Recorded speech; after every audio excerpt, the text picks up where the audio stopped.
Hello everyone, myself Sakshi and I am from Electrical Engineering Department. So welcome to the Sakshi Electrical Engineering. स्वागत है आप सभी का साक्ष्य इलेक्ट्रिकल इंजीनियरिंग में। जैसा कि मध्य प्रदेश लोक सेवा आयोग द्वारा प्राचार्य प्रथम श्रेणी उप संचालक, प्राचार्य द्वितीय श्रेणी एवं सहायक संचालक की जो वैकेंसी आई है, तो हम बात कर रहे हैं एमपीपीएससी प्रिंसिपल वैकेंसी 2023 का, जिसमें एमपीपीएससी ने जो आपको ऑफिशियली एग्जाम पैटर्न और सिलेबस अनाउंस किया, उस बेस पर part A and part B में आपका सिलेबस डिस्ट्रीब्यूट किया गया है। सो अभी हम पार्ट बी में इंजीनियरिंग सब्जेक्ट्स को डील कर रहे हैं। सो देखिएगा, जैसा कि बेसिक इलेक्ट्रिकल साइंस में हम पढ़ रहे थे, तो जो भी स्टूडेंट्स चैनल के साथ न्यू जुड़े हैं तो आप प्रॉपरली चैनल पे विजिट कीजिए एंड प्रॉपर प्लेलिस्ट के थ्रू सीक्वेंस वाइज वीडियोस को वॉच करिएगा। ठीक है, चाहे आप इलेक्ट्रिकल इंजीनियरिंग से हैं, चाहे आप मैकेनिकल, इलेक्ट्रिकल, सिविल किसी भी ब्रांच से आप बिलोंग करते हैं, तो आप सभी लोग इस वीडियो को देख सकते हैं। क्योंकि अगर आप सीक्वेंस वाइज वीडियोस को देखेंगे तो आपको कहीं से कहीं तक कोई प्रॉब्लम नहीं आएगी। Is it clear? सो देखिएगा, आज हम कुछ इंपॉर्टेंट यूनिट्स पे बात कर रहे हैं, जो कि मैग्नेटिक सर्किट और आपके जो बेसिक इलेक्ट्रिकल साइंस में जितनी भी फंडामेंटल इंपॉर्टेंट यूनिट्स हैं, जहां से आपको क्वेश्चंस बनेगा ही। कहने का मतलब है आज का जो हमारा टॉपिक है वो मिसलेनियस टॉपिक है, लेकिन बहुत ज्यादा इंपॉर्टेंट है एग्जाम पॉइंट ऑफ व्यू से। ठीक है, जैसा कि आप स्क्रीन पर देख रहे होंगे कि मैग्नेटिक सर्किट में inductance, capacitance, inductive reactance, capacitive reactance, magnetic circuit के कुछ इंपॉर्टेंट यूनिट्स के साथ हम आए हैं। ये एक मिसलेनियस टॉपिक है, लेकिन आपको इसको पढ़ना बहुत ज्यादा इंपॉर्टेंट है, क्योंकि ये एक बेसिक टॉपिक है और यहाँ से आपको क्वेश्चंस मिलना तय है। ठीक है, सो देखिएगा, फाइनली हमारा टॉपिक है important units for electrical engineering. That means आपका जो बेसिक इलेक्ट्रिकल इंजीनियरिंग है उसमें कुछ इंपॉर्टेंट यूनिट्स निकल कर आती है। सो फर्स्टली आपको स्क्रीन विजिबल क्लियरली हो रही होगी। सो देखिएगा ध्यान से, एग्जामिनर आपसे पूछ लेंगे कि फोर्स की सीजीएस यूनिट क्या है। ठीक है, समझ रहे हैं आप बात को? जब आप पूरा लेक्चर पढ़ेंगे तो आपको बहुत अच्छा लगेगा और बहुत मजा आने वाला है आज के लेक्चर में, क्योंकि आज का हमारा मिसलेनियस टॉपिक है, लेकिन यहाँ से क्वेश्चंस बनने की पॉसिबिलिटी बहुत ज्यादा है। ठीक है, सो फर्स्ट वन देखिएगा, dyne is the CGS unit of force. Examiner आपसे पूछ लेंगे कि फोर्स की सीजीएस यूनिट क्या होती है, तो आप क्या बोलेंगे? डाइन। ठीक है, ये देखिए,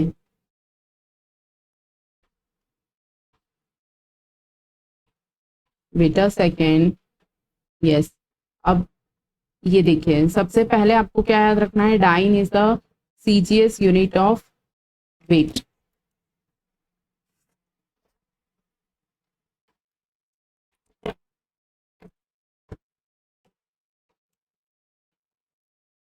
यस, सो देखिएगा क्या लिखा हुआ है, dyne is the CGS unit of force. That means आपसे एग्जामिनर पूछ लेंगे कि 1 डाइन में कितने न्यूटन होता है, तो आप क्या बोलेंगे?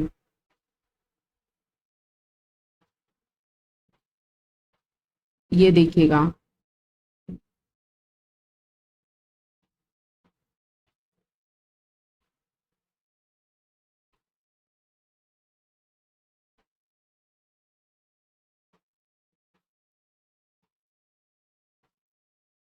वेट अ सेकेंड, कुछ टेक्निकल एरर आ रहा है सिस्टम में, सो वेट करिए 1 सेकेंड।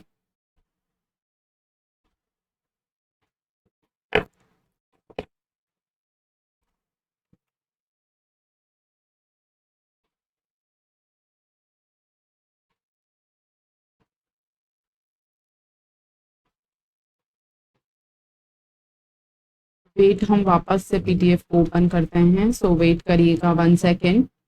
ये देखिए, रात के 2:06 पर हम आपका वीडियो बना रहे हैं। आई होप आपको स्क्रीन पर दिख रहा होगा टाइम। इम्पॉर्टेंट यूनिट्स, रात के 2:06 में आपका वीडियो स्टार्टिंग रिकॉर्डिंग करना हमने स्टार्ट किया है। ठीक है, सो देखिएगा, यस, फाइनली आपका सिस्टम चल गया। सो देखिए, जल्दी जल्दी से हम फिनिश करते हैं लेक्चर को, आपको बहुत अच्छा लगने वाला है आज का लेक्चर। सो देखिएगा, फर्स्टली क्या लिखा है, dyne is the CGS unit of force. Examiner आपसे पूछ लेंगे कि फोर्स की सीजीएस यूनिट क्या है, तो आप क्या बोलेंगे, डाइन।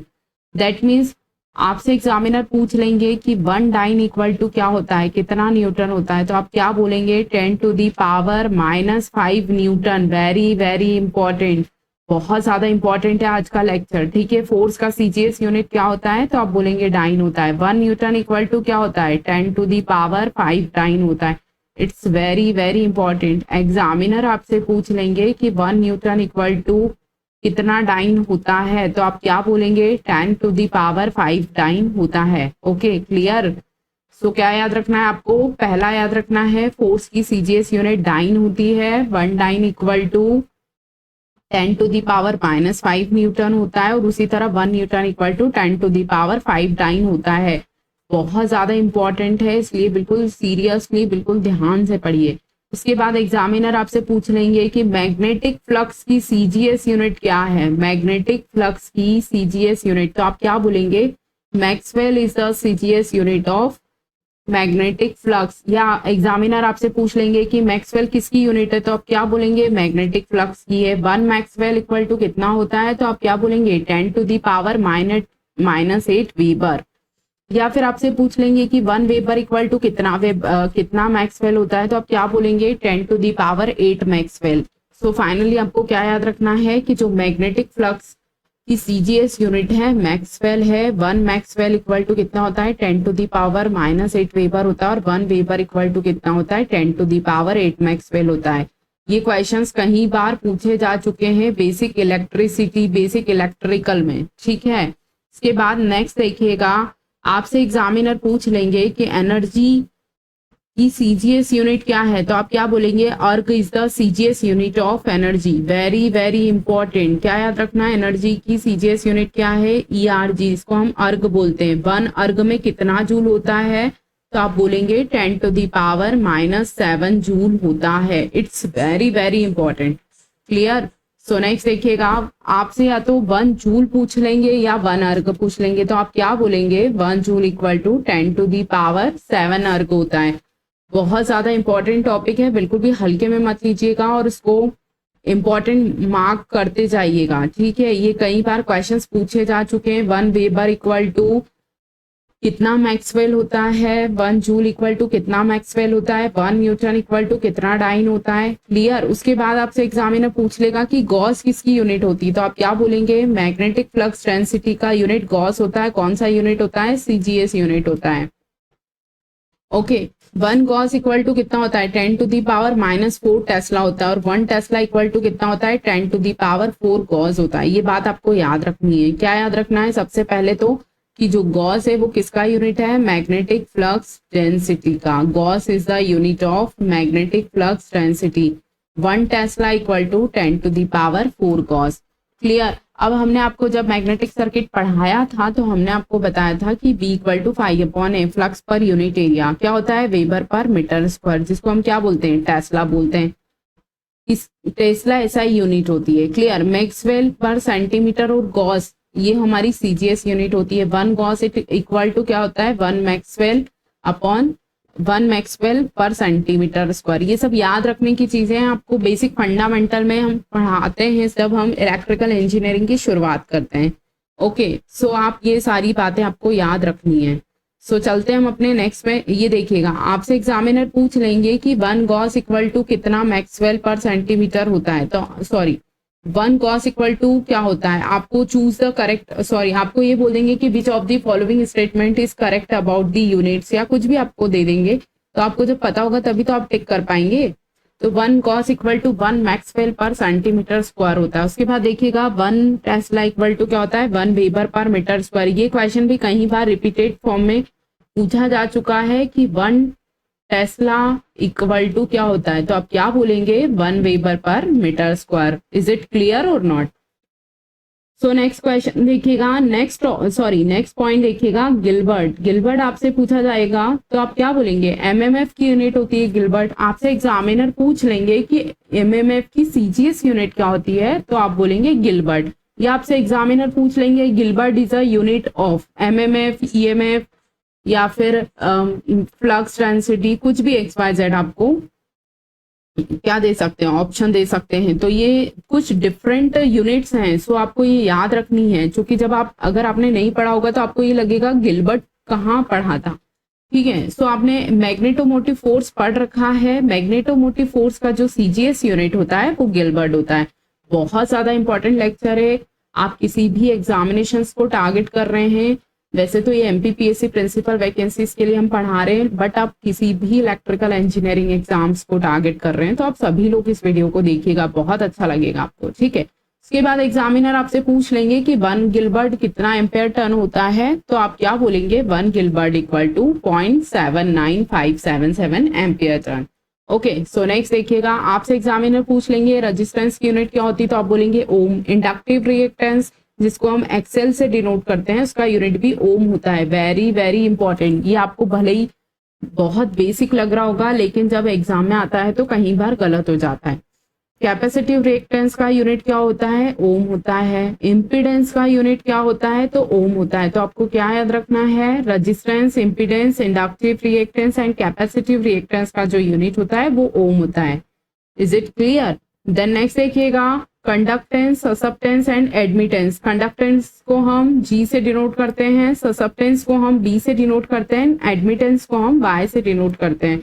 सो इसका जो यूनिट है वो क्या होता है, ओम इनवर्स होता है, दैट मीन्स मो होता है या सीमेंस होता है। एग्जामिनर आपसे पूछ लेंगे कि बताइए कंडक्टेंस, ससेप्टेंस और एडमिटेंस का यूनिट क्या होता है, तो आप क्या बोलेंगे, 1/ओम ओम, या फिर आप क्या बोलेंगे, ओम इनवर्स। ओम इनवर्स या फिर हम मोह भी बोलते हैं, सीमेंस भी बोलते हैं। क्लियर? तो आपको ये बातें याद रखनी है। बहुत ज्यादा इंपॉर्टेंट टॉपिक पढ़ रहे हैं हम लोग, बहुत बेसिक है, लेकिन कई बार ये जल्दी जल्दी में गलत हो जाता है, इसलिए आपको ये सब बातें याद रखनी है। कंडक्टेंस, ससेप्टेंस और एडमिटेंस का जो यूनिट है वो मोह, सीमेंस और यूनिट ओम इनवर्स है। एग्जामिनर आपसे पूछ लेंगे siemens is a unit of, तो आप क्या बोलेंगे, कंडक्टेंस। ठीक है, सो नेक्स्ट देखिएगा, unit of reluctivity, very very important, unit of reluctivity. Reluctivity का यूनिट क्या निकल कर आएगा, तो आप बोलेंगे मीटर पर हेनरी या फिर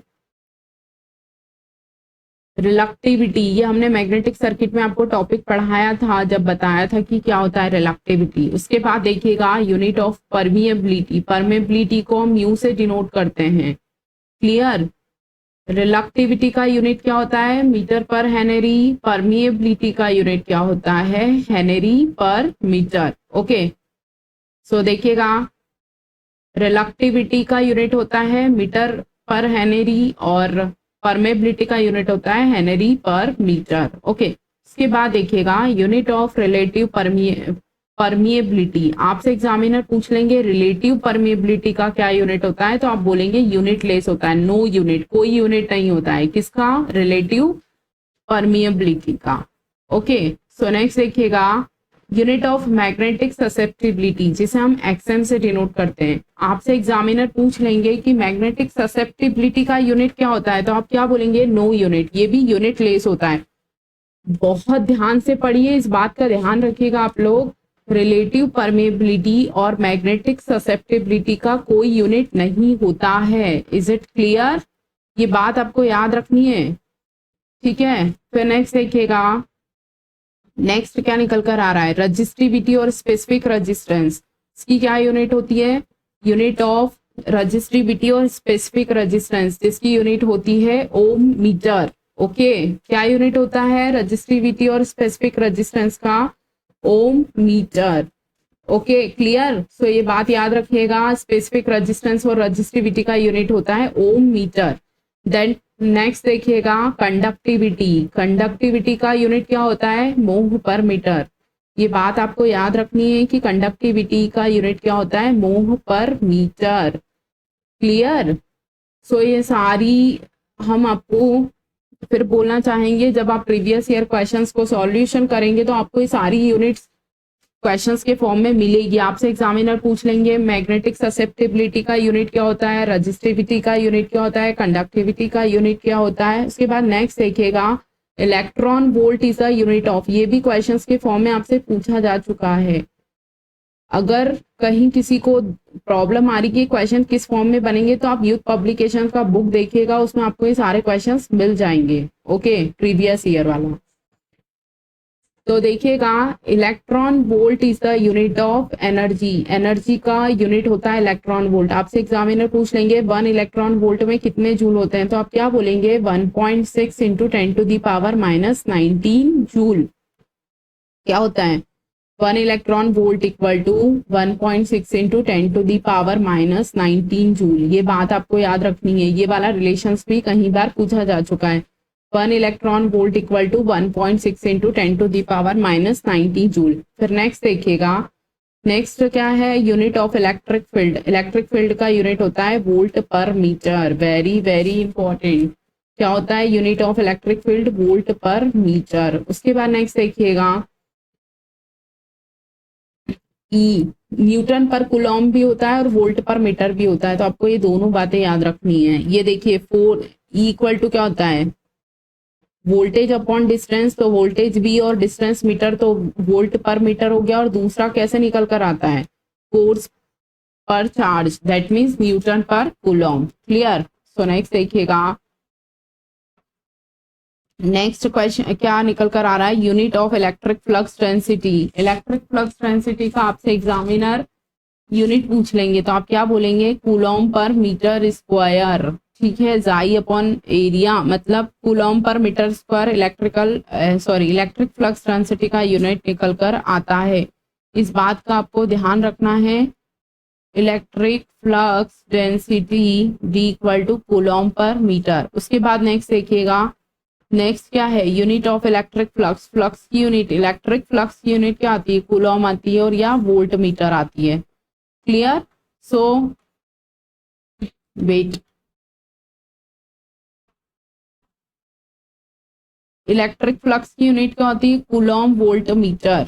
इलेक्ट्रिक फ्लक्स की यूनिट आपसे, मैग्नेटिक फ्लक्स की यूनिट क्या होती है और इलेक्ट्रिक फ्लक्स की यूनिट क्या होती है, दोनों डिफरेंट है, याद रखिएगा बातों को। इसके बाद नेक्स्ट देखिएगा, pascal is the unit of pressure. Pascal किसका यूनिट होता है, प्रेशर का यूनिट होता है 1 पास्कल इक्वल टू 1 न्यूटन पर मीटर स्क्वायर। ये एग्जाम में कई बार पूछा जा चुका है। 1 पास्कल इक्वल टू 1 न्यूटन पर मीटर स्क्वायर क्या होता है फोर्स अपॉन एरिया होता है। उसके बाद 1 पास्कल क्या होता है 1 न्यूटन पर मीटर स्क्वायर, केजी पर मीटर सेकेंड स्क्वायर। ठीक है, ये कैसे आया ये देखिए, फोर्स अपॉन एरिया से न्यूटन पर मीटर स्क्वायर हमने, उसके बाद जब हमने इसको सॉल्व किया तो ये कट गया मीटर स्क्वायर से और ये क्या हो गया फाइनली केजी पर मीटर सेकेंड स्क्वायर। इसके बाद देखिएगा, bar is also unit of pressure की दो यूनिट होती है, एक होती है बार और एक होती है pascal. 1 bar equal to 10⁵ pascal होता है। यूनिट ऑफ परमिटिविटी, परमिटिविटी का यूनिट क्या होता है farad per metre. Farad per metre unit of permittivity क्या यूनिट होता है farad per metre. Unit of permittivity क्या होता है, परमिटिविटी का यूनिट जो होता है फेराड पर मीटर होता है। ओके, सो ये याद रखिएगा, ये वाला क्वेश्चन भी एग्जाम में कई बार पूछा जा चुका है कि परमिटिविटी का यूनिट क्या होता है, तो आप क्या बोलेंगे फेराड पर मीटर। नेक्स्ट देखिएगा, unit of dipole moment. Dipole moment का यूनिट क्या होता है कूलॉम मीटर होता है। वेरी वेरी इंपॉर्टेंट, सारे यूनिट्स बहुत इंपॉर्टेंट है, एक भी यूनिट मिस नहीं करनी है इसमें से। Dipole moment Coulomb per metre. Okay, next देखिएगा, मैग्नेटाइजेशन फोर्स का यूनिट क्या निकल कर आता है यूनिट ऑफ मैग्नेटाइजेशन फोर्स। बात याद रहेगी, unit of magnetization force ampere turn पर मीटर। क्या होता है एम्पियर टर्न पर मीटर, एम्पियर मीटर और एम्पियर टर्न पर मीटर। इसके बाद देखिएगा, unit of active power. Power, active power की यूनिट वॉट, किलोवाट और मेगावाट में होती है। एक्टिव पावर को हम P से डिनोट करते हैं, रिएक्टिव पावर को हम Q से डिनोट करते हैं, VAR, KVAR और MVAR। क्लियर। एक्टिव पावर को हम P से, रिएक्टिव पावर को Q से और एपरेंट पावर को हम S से डिनोट करते हैं। एपरेंट पावर की जो यूनिट होती है volt ampere, kilo volt ampere और मेगा वोल्ट एम्पियर। तो एक्टिव, रिएक्टिव और एपरेंट पावर की यूनिट्स आपको याद रखनी, कई बार एग्जामिनेशंस में पूछी जा चुकी हैं। ओके, सो नेक्स्ट देखिएगा unit of time constant, very very important. Time constant का यूनिट क्या होता है, आप क्या बोलेंगे, सेकंड में होता है। ये सब इलेक्ट्रिकल इंजीनियरिंग का बेसिक्स है। जब आप बेसिक इलेक्ट्रिकल इंजीनियरिंग पढ़ते हैं तो आप जितने भी यूनिट्स पढ़ते हैं उसमें जितने भी टॉपिक्स हैं या जितने भी टर्म्स हैं उनकी हम यूनिट्स पढ़ा रहे हैं आपको, ठीक है। बैंडविड्थ का यूनिट क्या होता है ये देखिएगा, तो हर्ट्स में होता है, किलो हर्ट्स में होता है या मेगा हर्ट्स में होता है। ऐसा unit of flux, magnetic flux का ऐसा यूनिट क्या होता है, तो आप बोलेंगे वेबर में। Very very important, magnetic flux की एसआई यूनिट क्या होती है, तो आप बोलेंगे वेबर। फिर नेक्स्ट देखिएगा SI unit of magnetic flux density. Magnetic flux density का एसआई यूनिट क्या होता है, तो होता है वेबर पर मीटर स्क्वायर, जिसको हम क्या बोलते हैं, टेस्ला बोलते हैं। फिर नेक्स्ट देखिएगा यूनिट ऑफ रिलक्टेंस। रिलक्टेंस का यूनिट होता है हेनरी इनवर्स, और क्या होता है, एम्पियर टन पर वेबर। उसी तरह परमियंस का यूनिट क्या होता है, हेनरी होता है। ध्यान रखिएगा रिलक्टेंस परमियंस का अपोजिट होता है, ठीक है। ये दिख रहा है ना आपको, रिलक्टेंस अगर हेनरी इनवर्स है तो परमियंस क्या होगा, हेनरी होगा। रिलक्टेंस का ये देखिए एम्पेयर टन पर वेबर है तो ये उल्टा हो जाता है, weber per ampere turn. Okay, so next देखिएगा, नेक्स्ट कुछ हमारी इल्यूमिनेशन, जो हमारा आपका जो इल्यूमिनेशन वाला पार्ट होता है उसकी कुछ यूनिट्स निकल कर आ रही है, ये भी आपके आईटीआई वाली बुक्स में है।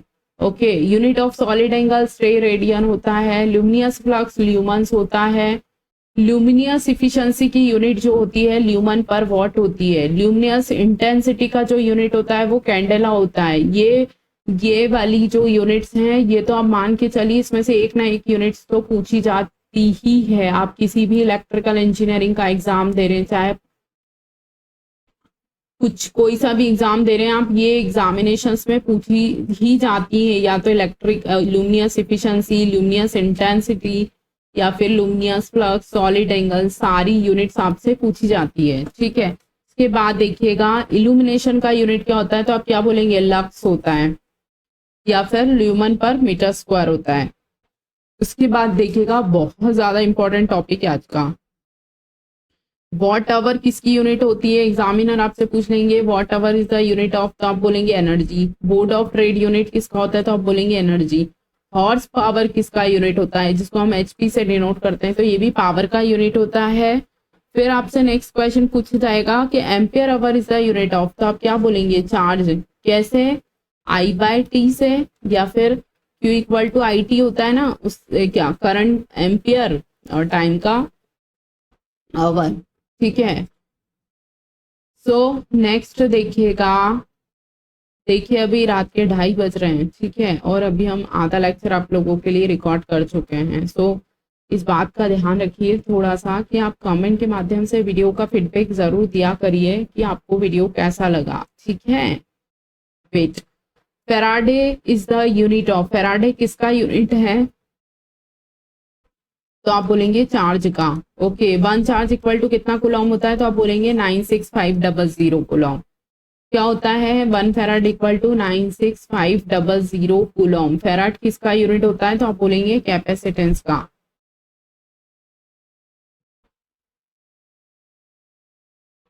ठीक है, फिर नेक्स्ट देखिएगा, नेक्स्ट 1 फेराड इक्वल टू कितने कूलॉम होता है, ये आपसे एग्जामिनर कई बार पूछा जा चुका क्वेश्चन है।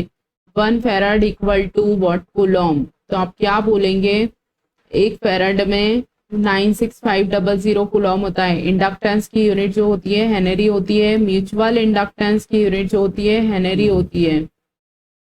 आपसे एग्जामिनर पूछ लेंगे कि कोफिशिएंट ऑफ कपलिंग, जिसे हम के से डिनोट करते हैं, उसकी यूनिट क्या होती है, तो आप क्या बोलेंगे, यूनिट लेस होता है। क्या होता है, यूनिट लेस होता है। कोफिशिएंट ऑफ कपलिंग का क्या यूनिट होता है, यूनिट लेस होता है। इंडक्टेंस का यूनिट क्या होता है, तो हेनरी होता है। म्यूचुअल इंडक्टेंस का यूनिट क्या होता है, तो आप बोलेंगे हेनरी होता है। इज इट क्लियर, ये बात आपको याद रखनी है सारी, ठीक है, और सारी यूनिट्स आपको याद रखनी है। उसके बाद नेक्स्ट देखिएगा, नेक्स्ट क्या निकल कर आ रहा है, नेक्स्ट देखिएगा 1 magnetic field lines equal to 1 maxwell होता है। Very very important, one magnetic field lines में कितने मैक्सवेल होता है, तो आप बोलेंगे 1 मैक्सवेल होता है। उसके बाद देखिएगा 1 वेबर इक्वल टू कितना मैक्सवेल होता है, तो 10 टू दी पावर 8 मैक्सवेल होता है या 10 to the power 8 force lines होता है। उसके बाद देखिएगा एमएमएफ की जो यूनिट होती है वो एटी होती है, दैट मीन्स एम्पियर टर्न होती है, और सीजीएस यूनिट जो होती है गिलबर्ट होती है, अभी हम आपको बता चुके हैं। उसके बाद देखिएगा 1 ampere turn equal to 1.26 gilbert. Okay, आपसे एग्जामिनर पूछ लेंगे कि 1 एम्पियर टर्न में कितने गिलबर्ट होते हैं, तो आप क्या बोलेंगे 1.26 गिलबर्ट होता है। उसके बाद नेक्स्ट देखिएगा flux density B equal to 5/A, आप क्या बोलेंगे वेबर पर मीटर स्क्वायर, जिसको हम टेस्ला से डिनोट करते हैं। आपसे पूछ लेंगे weber per metre square equal to क्या होता है, तो आप क्या बोलेंगे टेस्ला होता है। सीजीएस यूनिट गॉस होती है, 1 tesla equal to 10 to the power 4 gauss होता है। उसके बाद नेक्स्ट देखिएगा यूनिट ऑफ रिटेंटिविटी, रिटेंटिविटी का यूनिट क्या होता है, तो आप क्या बोलेंगे वेबर पर मीटर स्क्वायर होता है। वेरी वेरी इंपॉर्टेंट, सो याद रखिएगा, क्या याद रखिएगा, unit of retentivity equal to weber per metre square.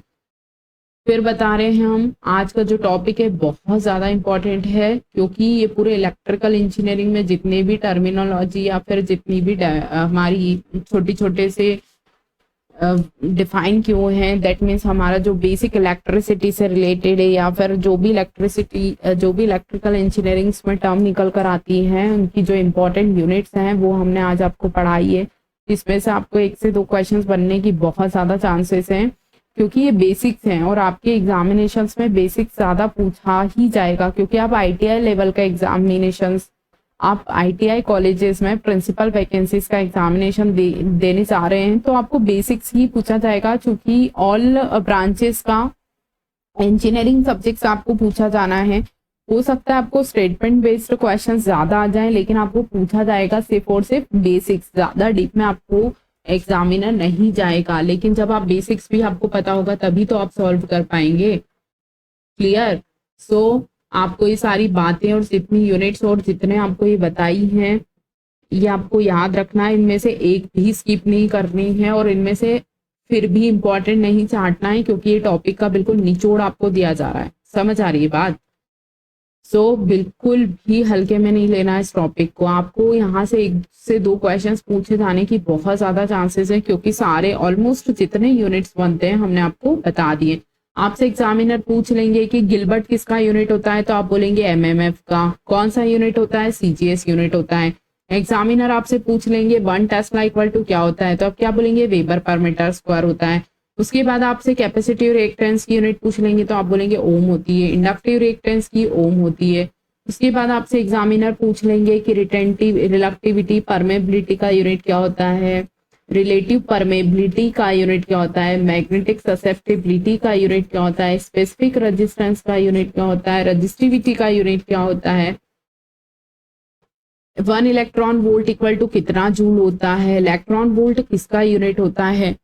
उसके बाद आपसे देखिए इलेक्ट्रिक फ्लक्स का यूनिट पूछा जा चुका है। आपसे प्रेशर की यूनिट क्या है, बार किसका यूनिट है। ये सारी बातें आपको बिल्कुल टू द पॉइंट याद रखनी है, ठीक है। इसके बाद देखिएगा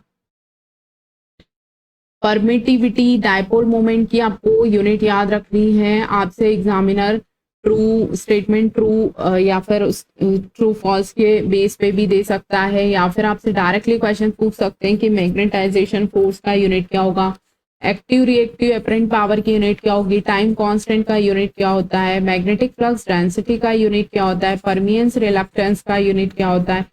जितनी भी यूनिट्स हैं सभी all previous year questions papers में पूछी जा चुकी है। सो बिल्कुल भी हल्के में ना लेते हुए इनको प्रॉपरली आप अपने कॉपी में नोट करिए और इनको सुबह शाम पढ़ते रहिए, ताकि आपको माइंड से स्किप नहीं होगा, ठीक है। सो देखिएगा आज हमने इलेक्ट्रिकल इंजीनियरिंग में जितनी भी इम्पोर्टेंट यूनिट्स हैं, चाहे वो मैग्नेटिक सर्किट से हैं, चाहे वो इल्यूमिनेशन से हैं, चाहे वो बेसिक इलेक्ट्रिसिटी से हैं, सो हमने सारी बातें आपको टू द पॉइंट बताई है और ये बिल्कुल टॉपिक का निचोड़ है। अब इसमें से आप यकीन मानिए आप इसमें से एक भी आप स्किप मत करिएगा और बिल्कुल टू द पॉइंट आपको कंटेंट दिया जा रहा है, ठीक है। कुछ स्टूडेंट्स की क्वेरी आ रही है कि आप बहुत कम ड्यूरेशन का मतलब लेक्चर दे रहे हैं, सो अभी थोड़ा सा इशू मतलब थोड़ा सा टाइमिंग इश्यूज है, इस वजह से ही लेक्चर डिले हो रहे हैं और थोड़ा कम ड्यूरेशन का हो रहा है, बट हम ट्राई कर रहे हैं कि आपको बहुत जल्दी आपका कोर्स फिनिश किया जाए, ठीक है। सो बिल्कुल भी टेंशन नहीं लेनी है, जो भी पढ़ा दिया जा चुका है उसको रिवाइज जरूर करिए, अपने कंटेंट को रिवाइज करिए, क्वेश्चंस को प्रैक्टिस जरूर करिए, ओके। सो कम पढ़िए लेकिन रिवाइज को रिवीजन जरूर करिएगा आप लोग, ठीक है। सो मिलते हैं हम अपने नेक्स्ट लेक्चर में। अच्छा, दूसरी बात ये कि आप लोग वीडियो के नीचे कमेंट जरूर करा करिए, वीडियो का फीडबैक जरूर दिया करिए कि आप लोगों को वीडियो कैसा लगा और आप बेसिकली और क्या चेंजेस चाह रहे हैं, ठीक है। उसके अलावा आप चैनल पे विजिट कीजिए, जो स्टूडेंट्स नए जुड़े हैं तो आप चैनल पे विजिट कीजिए एंड प्रॉपर प्लेलिस्ट के थ्रू वीडियोस को सीक्वेंस वाइज वॉच कीजिएगा, तो आपको कहीं से कहीं तक कोई प्रॉब्लम नहीं आना है। आपका एग्जामिनेशन सितंबर में शेड्यूल्ड है, सो सारे सब्जेक्ट्स को आप प्रॉपरली रिवाइज जरूर करिए, कम पढ़िए लेकिन रिवाइज जरूर करिए। उसके अलावा क्वेश्चंस प्रैक्टिस जरूर करिए, इंपॉर्टेंट पॉइंट्स आप डेली देखते रहिए, ठीक है। सारे ब्रांचेस आप लोग जिस भी ब्रांच से हैं, अपने जो खुद के सब्जेक्ट्स हैं, दैट मीन्स मैं अपनी बात बताऊं तो हम इलेक्ट्रिकल इंजीनियरिंग के हैं, अगर आप सिविल से हैं तो आप सिविल इंजीनियरिंग से हैं, तो आप अपने जो सब्जेक्ट्स हैं उन पे ज्यादा पकड़ बनाकर ही रखिए। एमपीजीके, कंप्यूटर, वोकेशनल वाला पार्ट, कुछ स्टूडेंट्स की क्वेरी ये है कि वोकेशनल में बहुत ज्यादा दिक्कत है, तो देखिए वो सभी के लिए नया सब्जेक्ट है। कहने का मतलब है यदि आपके लिए नया है, आपके लिए हार्ड है, आपके लिए टफेस्ट सब्जेक्ट है, तो वो सभी के लिए टफ है, ठीक है। तो उसके लिए ज्यादा परेशान नहीं होना है, अगर पेपर में कुछ डिफरेंट आया तो वो सभी के लिए आएगा, क्योंकि वैकेंसी बहुत सालों बाद आई है, इसका कुछ प्रीवियस डेटा या प्रीवियस पेपर्स नहीं मिल पा रहे हैं, तो आप उसको बिल्कुल माइंड पे हैवी ना होने दीजिए। अगर मान लीजिए कि अगर उसकी वजह से आपका कहीं सिलेक्शन रुकता है तो ऐसा पॉसिबल नहीं है, क्योंकि वो सभी के लिए सब्जेक्ट्स नया है, समझ रहे हैं आप बात को।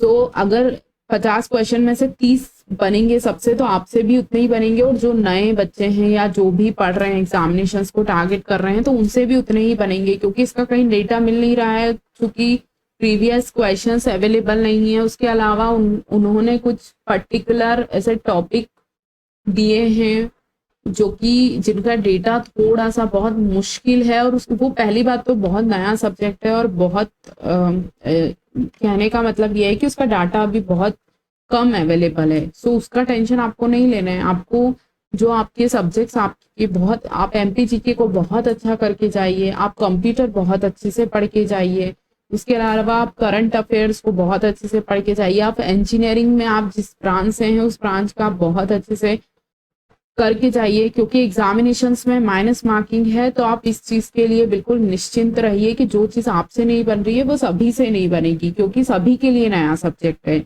इसलिए इस बात को आप माइंड पे मतलब वो लोड ना लेते हुए आप जो पढ़ रहे हैं आप बिल्कुल अच्छे से रिवाइज करिए, और जो आपसे बनता है वो बिल्कुल बेस्ट बना के आइए। कहने का मतलब है जो आपके सब्जेक्ट बिल्कुल परफेक्ट हैं, जिसमें जैसे एमपीजीके में कुछ क्वेश्चंस, जो भी जितने भी क्वेश्चंस आएंगे आपको, तो एमपीजीके से आपको क्वेश्चंस गलत नहीं करने हैं, आप कंप्यूटर से क्वेश्चंस गलत नहीं कर रहे हैं। उसके अलावा आपका जो इंजीनियरिंग सब्जेक्ट है, आप जो जो इंजीनियरिंग सब्जेक्ट्स आप पढ़ रहे हैं, जो जो टॉपिक्स पढ़ रहे हैं, अगर उनसे क्वेश्चंस आते हैं तो आपको गलत नहीं होना चाहिए। आप कम क्वेश्चंस करिए या फिर आप नॉर्मल अटेम्प्ट करिए पेपर को, लेकिन आप गलत ना करिए, क्योंकि माइनस मार्किंग है, ठीक है। सो वोकेशनल का आपको इतना टेंशन नहीं लेना है, वो सभी के लिए नया सब्जेक्ट है, क्लियर। सो हमारा इलेक्ट्रिकल इंजीनियरिंग का इंपॉर्टेंट यूनिट्स का जो टॉपिक था जो कि कंप्लीट हुआ। सो मिलते हैं हम अपने नेक्स्ट लेक्चर में, तब तक के लिए thank you students, have a good day, good night.